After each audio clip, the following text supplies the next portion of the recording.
This true life story happened in Nigeria and I was shocked. A young lady named Adaeze. Her father is somehow a lawyer and a policeman at the same time. I guess maybe he's a lawyer for the Nigeria police force, something like that. While Adaeze's mother is a full housewife. While Adaeze was growing up, her father was a disciplinarian. What? They can't go out. They cannot go anywhere without permission. From home to school, from school back home, and sometimes from home to church and church back home. They don't go to see friends, or maybe they just want to go and play at the park. None of that. Their movement has never, like for once, passed home, school, and church. Remember, their mother is a full housewife, so she gets the groceries or things needed in the house. Now, all of this got to a point. Their father brought a young lady to come and live with them. Adaeze and her siblings all call this young lady Aunty Joy. I mean, she's not their auntie, but she's older than them, and it's just a normal thing in Nigeria. Yeah, we kind of call people older than us Aunty Joy, auntie this, uncle that, right? Even though sometimes you are not really related in that way. So again, Adaeze and the siblings all call this young lady Aunty Joy. By the way, this is a true life story. Now, Adaeze, who actually sent us the story, said she and her siblings noticed that even Aunty Joy, that is older than them in age, received the same treatment from their father. I mean, Aunty Joy can't go anywhere without their father's permission. Aunty Joy can't go to greet a friend. None of that. Now, the reason why this matters is because Adaeze was having it as a sort of hope in her head that probably when she gets older, she would become free, because their mother keeps telling them that, oh no, your father is strict because he loves you guys are still young and he wants to protect you. So somehow Adaeze had it at the back of her mind that, oh, okay, maybe when I grow older and I'm an adult, I will be free because now I'm an adult and all of that. But that hope was shattered when Adaeze saw Aunty Joy, who is already an adult, still receiving this same treatment from their father. Now, Adaeze feels this might actually never ever stop. This treatment from their father might actually never ever stop. It got to a time Aunty Joy got admission into a college of education. Could you believe that Aunty Joy still wasn't allowed to have a phone? Aunty Joy cannot bring a friend over. By now, she is now in a higher institution. Aunty Joy dares not ever wear trousers. Like, there are just this many long rules that applies all the way, even if you're in higher institution. And that college of education that Aunty Joy goes to is at a place called Ekeadolo. I believe that's in Edo State, which is very far from where Aunty Joy and Adaeze's family live. But even though the distance from the school to the home is ridiculously far, Adaeze's father still did not allow Aunty Joy to stay at the school hostel. She always goes to school from home every single day, even though that distance is ridiculously far, right? So it got to a point Aunty Joy ran away from home. Yes, apparently Aunty Joy is fed up. She has had it up to here. But before Aunty Joy left, she said one thing. Aunty Joy called Adaeze and her sibling and told them, I am not an auntie. I am your blood sister. I'm your father's firstborn. He had me out of wedlock, but he didn't tell your mother and he's not telling you guys. He's bringing me here under the guise of helping me, but no, I am his daughter. I am your blood sister.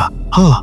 This came as a very huge shock to Adaeze. You mean their father, the disciplinarian, had an affair outside? What? Adaeze was even trying to find a way to justify it, but she couldn't. Because when their father married their mother, they couldn't conceive for a long time. After many years, they gave birth to Adaeze. It was during that period that their father had impregnated another lady outside. Adaeze follows her father's discipline ways because she fears, she respects and adores her father. Now, all that respect came crashing down because now she knows that her father has been lying to them. Her father cheated on their mother. So the moral high ground that their father stays on came crumbling down. Adaeze felt somehow that their father is being an hypocrite because you stop us from going out. We must not even make friends.